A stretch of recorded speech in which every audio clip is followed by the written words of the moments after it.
बोलो बांके बिहारी लाल की जय। प्रिय भक्तों, आज मैं आपको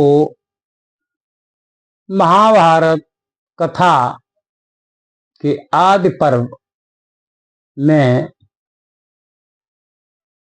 एक कथा गुरु दक्षिणा के लिए द्रुपद से युद्ध हुआ था, उसकी कथा सुनाता हूं। ये आदि पर्व में हमारा तृतीय भाग है। अब बड़े ध्यान पूर्वक संपूर्ण महाभारत के आदि पर्व की कथा सुने और मेरे चैनल ब्रजेंद्र दीक्षित ब्लॉग्स को सब्सक्राइब करें, लाइक करें, कमेंट करें, साथ ही बेल आइकन अवश्य दबाएं, जिससे मेरे प्रत्येक वीडियो आपके पास पहुंचे। आपका बहुत बहुत धन्यवाद। ध्यान पूर्वक कथा आप सुने। जब द्रोणाचार्य अपने शिष्यों की अस्त्र विद्या के अभ्यास में पूर्णतः निपुण हो चुकने में आश्वस्त हो गए, तब उन्होंने सभी राजकुमारों को बुलाकर कहा कि अब तुम सब शिक्षित हो गए हो। अब गुरु दक्षिणा में तुम लोग पांचाल देश के राजा द्रुपद को युद्ध में परास्त कर पकड़ कर लाओ। गुरु की आज्ञा पाकर सभी राजकुमार अस्त्र शस्त्रों से सज्जित होकर रथों पर चढ़कर चल दिए तथा आचार्य भी गए। दुर्योधन, कर्ण, युयुत्स, दुशासन और दूसरे राजकुमार पहले आक्रमण करके मैं पकड़ूंगा, ऐसा निश्चय कर आपस में होड़ लगाने लगे। मार्ग में अर्जुन ने आचार्य से कहा, भगवान, सर्वप्रथम पहले दुर्योधन आदि को पराक्रम दिखा लेने दीजिए। जब ये लोग द्रुपद को नहीं पकड़ सकेंगे, तब हम लोग द्रुपद को पकड़ लाएंगे। यह कहकर पांडव नगर से बाहर ही रुक गए। दुर्योधन व अन्य राजकुमारों ने अपनी सेना सहित नगर में प्रवेश किया और नगर को लूटना प्रारंभ कर दिया। पांचाल राज द्रुपद ने बड़ी शीघ्रता से किले से बाहर निकलकर अपने भाइयों के साथ आक्रमणकारियों पर बाण वर्षा शुरू कर दी। उस समय शंख, भेरी, मृदंग और सिंह गर्जना से राजधानी गूंज उठी। धनुष की टंकार वायुमंडल में गूंजने लगी। द्रुपद के भयंकर बाणों की मार उनकी सेना तथा राजधानी के सभी साधारण और असाधारण नागरिकों की लाठी तथा मूसल आदि की मार का दुर्योधन, विकर्ण, सुबाहु और दुशासन आदि सामना नहीं कर सके। रोते चिल्लाते पांडवों के पास भाग आए।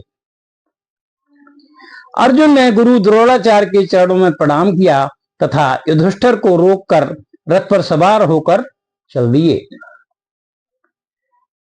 रथ के चक्कों की रक्षा के लिए नकुल व सहदेव को नियुक्त किया गया तथा भीमसेन रथ के आगे चल दिए। अर्जुन बड़े वेग से युद्ध भूमि में आए। भीम भयंकर दंडपाणी काल के समान हाथ में गदा लेकर द्रुपद की सेना के भीतर घुस गए और गदा मार मार कर हाथियों के सिर चकनाचूर करने लगे। उन्होंने हाथी, घोड़े, रथ और समस्त पैदल सेना को तहस नहस कर दिया। अर्जुन के महान व विलक्षण युद्ध में बाणों की मार से पांचाल राज की रानी सारी सेना घबरा गई। अर्जुन ने द्रुपद की धनुष और ध्वजा काटकर जमीन पर गिरा दी और 5 बाणों से चारों घोड़ों व सारथी को मार दिया। द्रुपद दूसरा धनुष उठाना ही चाहते थे कि अर्जुन ने तलवार लेकर रथ से नीचे उतरकर द्रुपद के रथ पर चढ़कर उन्हें पकड़ लिया। युद्ध बंद हो गया। पांडवों ने द्रुपद को पकड़कर द्रोणाचार्य के पास ले जाकर उनके चरणों में गिरा दिया। अब द्रुपद का राजा होने का गर्व छिन्न हो गया था, क्योंकि उनका सारा राज्य व धन संपत्ति छिन गया था। द्रुपद की यह स्थिति देखकर आचार्य दौड़ बोले, द्रुपद, तुम्हें हमारे प्रति कहे गए कटु व अपमानजनक शब्द तथा तीखे वचन तो याद है ना? ये तुम्ही ने कहा था कि न कि राजा को मित्रता राजा के साथ हो सकती है। मेरे शिष्य ने तुम्हारा राज जीत कर मुझे दे दिया। तुम्हारे पास अब कोई राज नहीं है। मैं राजा हूं और तुम राज विहीन हो। मुझसे तुम्हारी मैत्री कैसे हो सकेगी? मैत्री के लिए अब मेरे बराबर राजा कैसे होगे द्रुपद? परंतु तुम प्राण से निराश मत हो। हम तुमसे बचपन वाली मित्रता को बनाए रखना चाहते हैं। तुमने कहा था कि जो राजा नहीं हो सकता वह राजा का मित्र भी नहीं हो सकता। इसी कारण मैंने तुम्हारा राज हरण किया है। लो, बराबर की मित्रता के लिए मैं तुम्हारा आधा राज्य वापस करता हूं। मैं भी राजा और तुम भी राजा हो गए। अब हम दोनों बराबर के हो गए। तुम गंगा जी के दक्षिण में राज्य करो तथा मैं उत्तर में राज्य करूंगा। अब तुम मुझे अपना मित्र समझो। द्रुपद ने कहा, ब्राह्मण, आप जैसे पराक्रमी महात्मा के लिए कुछ भी असंभव नहीं है। मैं आपसे सदा बनी रहने वाली मित्रता चाहता हूं। द्रोणाचार्य से विदा लेकर अपनी राजधानी को गए, परंतु द्रोणाचार्य से बदला लेने की भावना मन में घुटती रही। द्रुपद वहां कठोर तपस्या करने लगे। उनके तपस्या करने की एक अभिलाषा थी कि ऐसे पुत्र की प्राप्ति हो जो द्रोण का वध कर सके और एक ऐसी पुत्री की प्राप्ति हो जो पराक्रमी अर्जुन के साथ ब्याही जा सके। द्रुपद ने तपस्या के फलस्वरूप पुत्र के रूप में धृष्टद्युम्न को प्राप्त किया, जिसने कि द्रोणाचार्य को बदला लेने के रूप में मारा, तथा पुत्री के रूप में द्रौपदी प्राप्त हुई, जिसकी शादी अर्जुन से कर दी। इस तरह द्रुपद ने अर्जुन की भावी आक्रमण की मार से स्वयं को बचा लिया।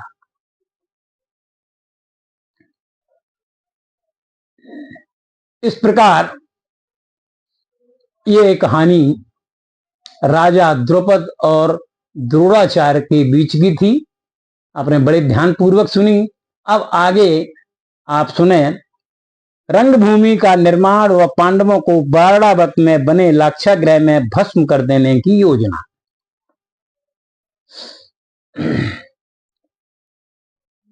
एक दिन द्रोणाचार्य ने कृपाचार्य, सोमदत्त, बाहलीक, विदुर, व्यास और भीष्म के समक्ष धृतराष्ट्र को धनुर्विद्या में दक्ष बालकों का करिश्मा दिखाने के लिए एक मंडप बनाने को कहा।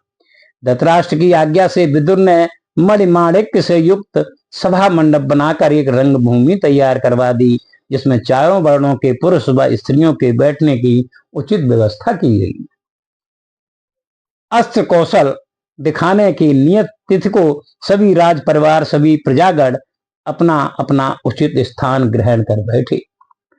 कुछ समय पश्चात श्वेत वर्ण के केश व दाढ़ी मूछों से युक्त, श्वेत वस्त्र पहने, श्वेत चंदन के ही तिलक लगाए तथा श्वेत सुगंधित पुष्पों की ही माला धारण किए द्रोणाचार्य ने अपने पुत्र अश्वत्थामा के साथ रंगभूमि में आकर देव पूजन कर ब्राह्मणों से मंगलाचरण करवाया।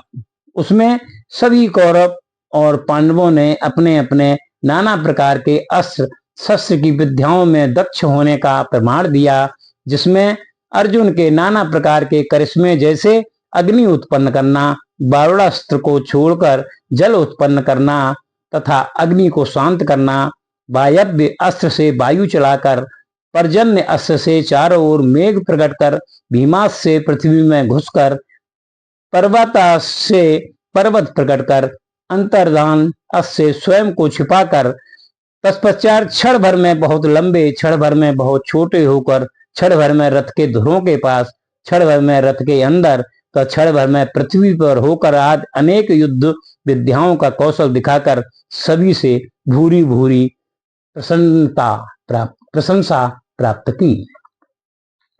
कर्ण ने भी इसी समय अपनी भुजाओं पर वज्र सी तार ठोंकते हुए रंगभूमि में प्रवेश कर कृपाचार्य व द्रोणाचार्य को अनमने भाव से मात्र अभिवादन करने की प्रथा निभाई तथा आचार्य को आज्ञा पाकर कर्ण ने भी अर्जुन के द्वारा दिखाई सारी कार्य कुशलता को सफलता पूर्वक दिखाया। दुर्योधन ने खुश होकर कर्ण को गले लगाकर स्वागत करते हुए कहा, हे महाबली कर्ण, अब तुम हमारे मित्र हो। अब तुम शत्रुओं के सीने पर बैठकर यहीं मेरे पास रहो। धृतराष्ट्र का सबसे बड़ा पुत्र दुर्योधन पांडवों की प्रगति को फूटी आंखों से नहीं देख सकता था। दुर्योधन ने कर्ण को उकसाया और अर्जुन के साथ द्वंद्व युद्ध करने की प्रेरणा दी। कर्ण ने अर्जुन को रंगभूमि में ही ललकारते हुए कहा, हे अर्जुन, मुझे तुमसे ज्यादा धन विद्या आती है, क्या तुम मुझसे द्वंद्व युद्ध करने के लिए तैयार हो?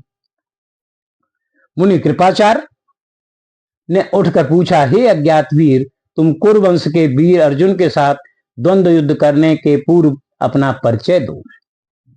कर्ण अपने माता पिता का परिचय न देकर काफी शर्मिंदा हुआ। सभा में यह पता चलने पर कर्ण सारथी पुत्र है तो कृपाचार्य ने कहा, राजवंश के पुत्रों से कोई राजा अथवा राजकुमार ही होड़ लगा सकता है, तुम कहां के राजा हो? भीम ने जोर से व्यंग करते हुए कहा, अरे ओ कर्ण, आओ, जाओ जाओ, चाबुक उठाकर रथ चलाओ। दुर्योधन इन सब बातों को सुनकर क्रोध में उठकर ललकारते हुए बोला, अभी मैं इसी समय कर्ण को अंग देश का राजा बनाता हूं। कर्ण अर्जुन को अवश्य पछाड़ेगा, द्वंद्व युद्ध होना ही चाहिए। पिता धृतराष्ट्र व पितामह भीष्म की अनुमति पाकर वहीं उसी समारोह में ही दुर्योधन ने कर्ण का अभिषेक कर दिया। कर्ण व अर्जुन दोनों महारथियों के बीच भयंकर द्वंद्व युद्ध छिड़ गया। वहां उपस्थित सभी प्रजागण व राज परिवार के सभी पुरुष दो दलों में विभाजित होकर एक दूसरे की जय लाभ प्राप्त करने व पराजय होने की कामना कर रहे थे। सूर्यास्त हो गया, दोनों के मुकाबले का निर्णय न हो सका और मुकाबला टल गया। दुर्योधन, कर्ण व शकुनी तीनों ही पांडवों को समूल नष्ट कर देने की योजना पर विचार करते रहते थे। धृतराष्ट्र को पांडवों के विनाश हेतु अपने पुत्रों द्वारा षड्यंत्र रचे जाने का आभास होने पर भी मना करने का साहस नहीं था। विदुर अपनी विवेक वाणी से धृतराष्ट्र की अस्थिरता को संयत रखने का यत्न तो करते थे, लेकिन पांडवों की गुप्त सहायता करने का मौका भी नहीं छोड़ते थे। दुर्योधन के संकेत पर उसके गुप्तचर पांडवों को बारणावत के प्रसिद्ध मेले के आकर्षण को तरह तरह से वर्णन कर प्रेरित कर रहे थे। आप लोगों का मेला देखने अवश्य जाना चाहिए। इधर राज्य की प्रजागण की तरफ सभी तरफ से आवाजें गुंजायमान होने लगी कि पांडु के जेठ पुत्र सत्य और करुणा के पक्षपाती युधिष्ठिर को ही राजा बनाया जाए। उनके राजा होने से किसी प्रकार का किसी को कोई कष्ट नहीं होगा। प्रजा की ये मांग सुनकर दुर्योधन पांडवों से और जल भून जाता था। अतः बारणावत में पांडवों को नष्ट करने की अपनी योजना के अनुसार अपने गुप्तचरों द्वारा पांडवों को बारणावत मेला देखने जाने के लिए तैयार कर लिया। दुर्योधन ने अपने अत्यंत विश्वासपात्र मंत्री पुरोचन को अत्यंत ही एकांत स्थान में ले जाकर कहा, भाई पुरोचन, तुमसे ज्यादा मेरा विश्वास पात्र दूसरा कोई अन्य नहीं है। अतः तुम्हें मैं यह काम सौंपता हूं कि तुम अत्यंत ही सावधानी के साथ गुप्त रूप से मेरे दुश्मनों को उखाड़ फेंकने का कार्य करो। इसकी किसी को भनक भी नहीं लगे। यह कार्य तुम्हारे सिवा कोई भी सफलतापूर्वक नहीं कर सकता है। पिताजी के आज्ञानुसार पांडव अपनी माता कुंती के साथ कुछ दिन तक बारणावत में निवास करेंगे। तुम वहां पहले ही से ही जाकर किनारे पर सन, सर्जरस, राल, घृत, तेल, चर्बी मिश्रित लकड़ी का एक सुंदर भवन का निर्माण कराओ, जिसमें सारी सुख सुविधा की व्यवस्था हो। वहां दिव्य आसन, वाहन और सैया सज्जा की पूर्ण व्यवस्था हो और पांडवों को वहां रखो। जब पांडवों को निश्चिंतता पूर्वक विश्वस्त होकर सोते देखो, तब उस भवन में आग लगा दो, जिससे सभी जलकर नष्ट हो जाएं, और इस रहस्य को सदा के लिए गुप्त रखना, यानी लाक्षागृह बनाओ। प्रधानमंत्री विदुर दुर्योधन की सारी योजनाओं को समझ गए थे, परंतु दुर्योधन के द्वारा कड़ी निगरानी के कारण पांडवों से बात करने का उन्हें अवसर न मिला। फिर भी पांडवों को बारणावत के लिए प्रस्थान करते समय विदुर ने युधिष्ठिर के से सांकेतिक भाषा में कहा, नीतिज्ञ पुरुष को शत्रु का मनोभाव समझकर अपनी रक्षा व्यवस्था करनी चाहिए। एक ऐसा अस्त्र है जो लोहे का तो नहीं बना है, परंतु शरीर को नष्ट करने में समर्थ है। यदि शत्रु की इस चालाकी को कोई समझ ले, वह मृत्यु से बच सकता है। जंगल की आग से सारे घास फूस आदि जल जाते हैं, परंतु बिल में रहने वाले जीव अपनी रक्षा कर लेते हैं। यही जीवित रहने का उपाय है। घूमने फिरने से रास्ते का ज्ञान, नक्षत्रों से दिशाओं का ज्ञान होता है, तथा जिनकी पांचों इंद्रियां बस में हो, शत्रु उसका कुछ भी नहीं बिगाड़ सकता। इसे अच्छी तरह समझ लो। युधिष्ठिर ने कहा कि मैं आपकी गूढ़ बातों को अच्छी तरह समझ गया हूं। पांडवों ने माता कुंती के साथ अपने परिवार के बड़े बड़े लोगों का चरण स्पर्श कर आशीर्वाद लेते हुए तथा अपने से छोटे को गले लगाते हुए पूर्ववासियों से विदा लेकर फाल्गुन शुक्ल अष्टमी को रोहिणी नक्षत्र में बाणावत नगर के लिए प्रस्थान किया। बाणावत पहुंचने पर वहां के नगरवासियों ने जय जयकार करते हुए तथा वेद पाठी व कर्मकांडी ब्राह्मणों ने मंत्रोच्चारण करते हुए स्वागत किया। पांडव पुरोचन द्वारा बनवाए गए सुंदर नाम वाले परंतु अशुभ भवन लाक्षागृह में रहने लगे। भवन का अच्छी तरह निरीक्षण कर युधिष्ठिर ने कहा, निश्चय ही हम लोगों का जला डालने के उद्देश्य से पुरोचन ने दुर्योधन की प्रेरणा से कुशल कारीगरों द्वारा यह ग्रहसन सर्जरस मूंज घास बांस आदि को घी से तर करके बनाया है। जब हम लोग निश्चित होकर रहने लगेंगे तभी इसे आग लगाकर पुरोचन जला देगा। भीम ने कहा, भैया तो क्यों ना हम लोग अपने स्थान पर वापस ही चलें। युधिष्ठिर ने कहा, भैया भीम, हमें सावधानी पूर्वक यहीं रहना है। अपने चेहरे मोरे हाव भाव से किसी को भी यह शंका नहीं होनी चाहिए। और हम लोग इस मकान के रहस्य को समझ गए हैं, और अन्यथा पुरोचन हम लोगों को हठ पूर्वक भी जला डालेगा। उसे लोक निंदा या धर्म की कोई चिंता नहीं है। यदि हम लोग यहाँ से भागते हैं तो दुर्योधन अपने गुप्तचरों द्वारा मरवा देगा। अतः हमारे पास विठुर जी के द्वारा बताई गई तीनों उपयोगी शिक्षा हैं। अतः हम लोग यहीं रहकर वन में खूब अच्छी तरह से घूम फिरकर रास्तों का पता लगाएं। सुरक्षित सुरंग बन जाने पर हम यहाँ से भाग निकलें और किसी को पता भी न चले पांडव जीवित बचे हैं। विदुर द्वारा भेजा गया एक सुरंग खोदने वाला आया और पांडवों के पास आकर बोला, मैं खुदाई के काम में निपुण हूं, आप लोग मुझ पर विश्वास करके मेरे योग्य सेवा बताएं। पुरोचन इस भवन में जल्दी ही आग लगाने वाला है। युधिष्ठिर ने कहा, भैया मैं तुम पर विश्वास करता हूं। हमारे जैसे हित चिंतक विदुर जी हैं, वैसे ही तुम भी हो। अतः आग से बचाने के लिए शीघ्र उपाय करो। इस गृह के चारों ओर चार दीवारी है और एक ही दरवाजा है तथा दरवाजे पर भी पुरोचन का निवास है। खनिक पांडवों को आश्वस्त कर सुरंग की खुदाई में लग गया। जल्दी ही सुरंग तैयार भी हो गई। इसकी खुदाई को पांडवों के सिवा किसी को हवा नहीं लगी। पांडव पुरोचन को विश्वास दिलाकर भागने की चिंता में थे। एक दिन माता कुंती ने दान देने के लिए ब्राह्मणों को रात्रि में भोजन कराया। उसी दिन नगर की बहुत सी स्त्रियों व शुभेच्छ लोग भी आए। संयोगवश अपने पांचों पुत्र सहित भोजन मांगने के लिए शराब के नशे में चूर होकर एक स्त्री आई और सभी लाक्षागृह में ही सो गए। सब प्रवासी सोए थे।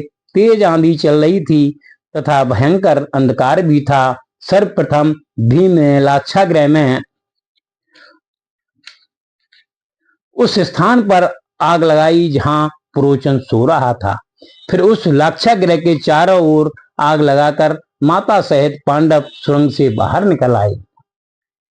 आग की असहाय गर्मी, अप्रतिम प्रकाश और जल कर फटने वाले बांसों की तड़तड़ आवाज सुनकर सभी प्रवासी जाग गए। उस घर की भयानक दुर्दशा देखकर सभी के मुंह से यह निकला था कि दुष्ट दुर्योधन की प्रेरणा से पुरोचन ने पांडवों को जला डाला है, जिसका फल उसे भी मिला कि वह स्वयं भी जल गया। भीमसेन माता कुंती को कंधे पर बैठाकर, नकुल सहदेव को गोद में लेकर तथा युधिष्ठिर व अर्जुन का हाथ पकड़कर अपनी छाती से पेड़ों को तोड़ते हुए वायु वेग से जंगल में घुसकर रास्ता तय करते हुए गंगा तट पर पहुंच गए। वहां पहले से व्यवस्था की गई थी। विदुर जी द्वारा पांडव नाव से गंगा पार कर तारों की सहायता से दिशाओं का ज्ञान करते हुए दक्षिण दिशा की तरफ बढ़ते जा रहे थे। इधर हस्तिनापुर में बारणावत के प्रवासियों ने दूत द्वारा खबर भेजी कि लाक्षागृह में भयंकर आग लगने के कारण पुरोचन, कुंती व पांडव लाक्षागृह में ही जलकर मर गए हैं। पांडवों के जल मरने का समाचार सुन दुर्योधन आदि को अत्यंत ही खुशी हुई। धृतराष्ट्र पांडवों की मृत्यु का समाचार सुन लोगों को दिखावे के लिए लोक लज्जा के लाप करते हुए बोले, आज मुझे पांडवों का मृत्यु समाचार सुनकर अपने भाई पांडु के मरण से भी बड़ा दुख हो रहा है तथा इस अकाल मृत्यु पर कौरव और धृतराष्ट्र बढ़ चढ़कर शोक प्रकट कर रहे थे। कुल परंपरा को निभाते हुए मृत्यु पश्चात की पांडवों की क्रिया कर्म संपन्न की। इस प्रकार यह भाग समाप्त हुआ। अब आगे का भाग आप सुने।